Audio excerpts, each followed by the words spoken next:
السلام علیکم ورحمۃ اللہ وبرکاتہ۔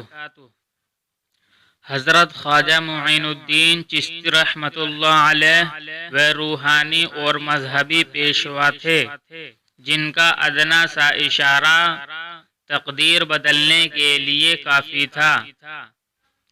بھلا ایک مقبول بارگاہ کی کراماتوں کا بھی شمار ہو سکتا ہے۔ آپ کی زندگی کا ایک ایک واقعہ کرامات ہے۔ آپ نے جو کرنا چاہا کر دیا اور جو ارادہ کیا ہو گیا۔ آپ کی دعا بے روش عرش تک پہنچتی تھی، ادھر منہ سے نکلی ادھر قبولیت کا درجہ حاصل ہوا۔ آپ سے بے شمار کراماتیں ظاہر ہوئی۔ حضرت خواجہ قطب الدین کاکی رحمۃ اللہ علیہ فرماتے ہیں کہ میں جب تک حضور غریب نواز رحمۃ اللہ علیہ کی خدمت میں رہا کبھی آپ کو ناراض ہوتے ہوئے نہیں دیکھا۔ ایک روز خواجہ صاحب رحمۃ اللہ علیہ کے ساتھ میں اور ایک دوسرا خادم شیخ علی رحمۃ اللہ علیہ باہر جا رہے تھے کہ اچانک راستے میں ایک شخص نے شیخ علی رحمۃ اللہ علیہ کا دامن پکڑ کر برا بھلا کہنے لگا۔ حضرت خواجہ معین الدین چشتی رحمۃ اللہ علیہ نے اس سے جھگڑا کرنے کی وجہ معلوم کی۔ اس نے جواب دیا، یہ میرا قرض دار ہے اور قرض ادا نہیں کرتا۔ آپ نے فرمایا، اسے چھوڑ دو، تمہارا قرض ادا کر دے گا۔ لیکن وہ شخص نہیں مانا۔ اس پر حضرت خواجہ معین الدین چشتی رحمۃ اللہ علیہ کو غصہ آ گیا اور ترنت اپنی چادر مبارک اتار کر زمین پر ڈال دی اور فرمایا، جس قدر تیرا قرضہ ہے اس چادر سے لے لے، مگر خبردار زیادہ لینے کی کوشش نہ کرنا۔ اس شخص نے اپنے قرض سے زیادہ لے لیا۔ اسی وقت اس کا ہاتھ سوکھ گیا۔ وہ دیکھ کر چیخنے چلانے لگا اور معافی مانگی۔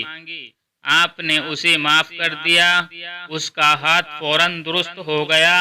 وہ حلقۂ عیادت میں داخل ہو گیا۔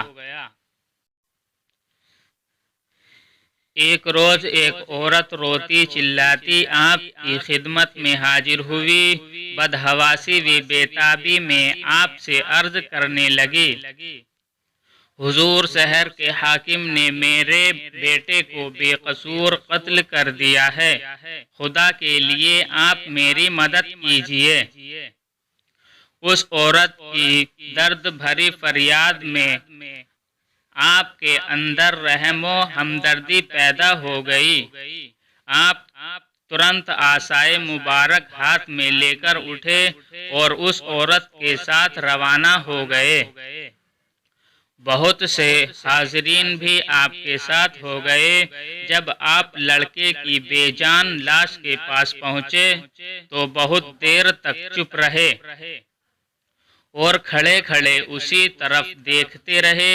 پھر آگے بڑھے اور اس کے جسم پر ہاتھ رکھ کر فرمایا، اے مردہ، اگر تو بے گناہ مارا گیا ہے تو اللہ کے حکم سے زندہ ہو جا۔